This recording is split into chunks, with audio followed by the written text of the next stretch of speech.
और खबर अब वॉर जोन से जुड़ी हुई। वॉर जोन से बहुत बड़ी खबर इस वक्त आ रही है। खबर है कि हमास का चीफ याह्या सिनवार उसको मार दिया गया है। हालांकि खबर पूरी तरह से पुख्ता नहीं है, लेकिन इजरायल ने अपनी खुफिया एजेंसी मोसाद को यह खबर कंफर्म करने के लिए लगा दिया है।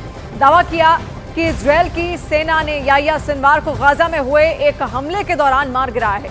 दरअसल ये खबर ऐसे वक्त में आ रही है जब हमास का नया चीफ याह्या सिनवार कई दिनों से गायब है और उसकी कहीं कोई खबर नहीं है। ऐसे में ये माना जा रहा है कि इजरायल के हमलों में याह्या सिनवार की भी मौत हो गई है। और आपको बता दें कि इजरायल पर पिछले साल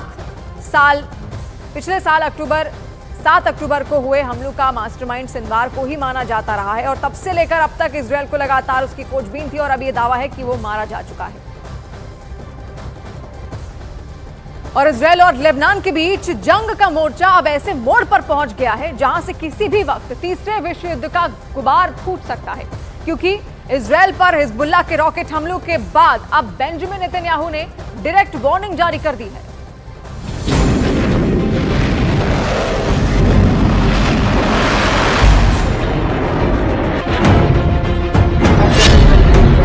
हिजबुल्लाह के पलटवार से तिलमिलाया इजरायल।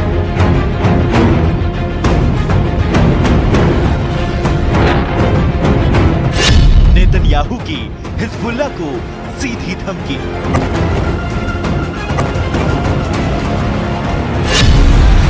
अपनी करतूतों का अंजाम भुगतेगा हिजबुल्लाह।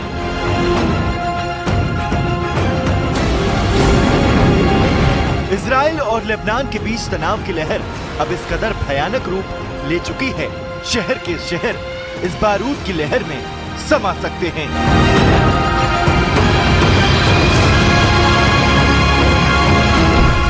उत्तरी इजराइल पर हिजबुल्लाह के 100 से ज्यादा रॉकेट हमलों के बाद हालात भयंकर रूप ले चुके हैं।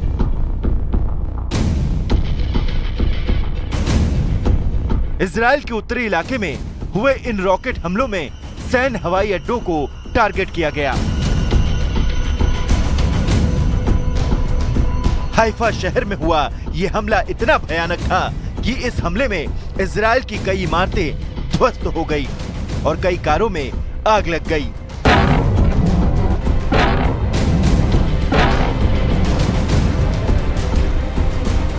समाचार एजेंसी सिन्हुआ के मुताबिक उत्तरी इजराइल में रमत डेविड एयरबेस को सतह से सतह पर मार करने वाली मिसाइलों से निशाना बनाया गया।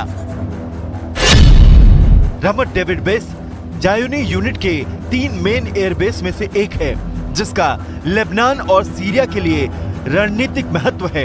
ये बेस हाइफा तिब्रेत एक्सिस पर स्थित है। लड़ाकू और जासूसी विमान यहीं से उड़ान भरते हैं। इसके चारों तरफ एडवांस मिसाइलें और डिफेंस सिस्टम तैनात हैं।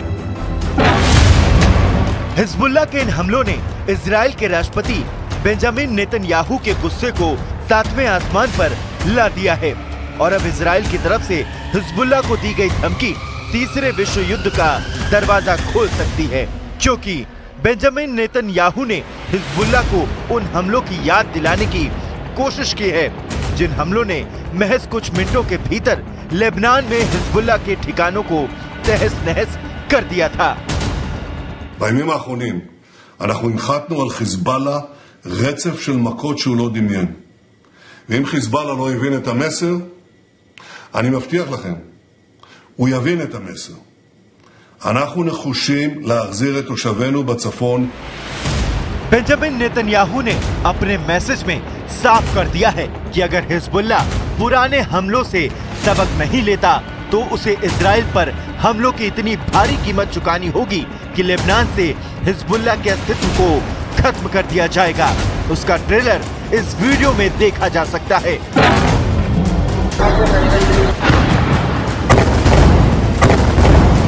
हिजबुल्लाह के हमलों के जवाब में इजराइल की वायु सेना ने गाजा स्ट्रिप पर धुआंधार बमबारी कर दी।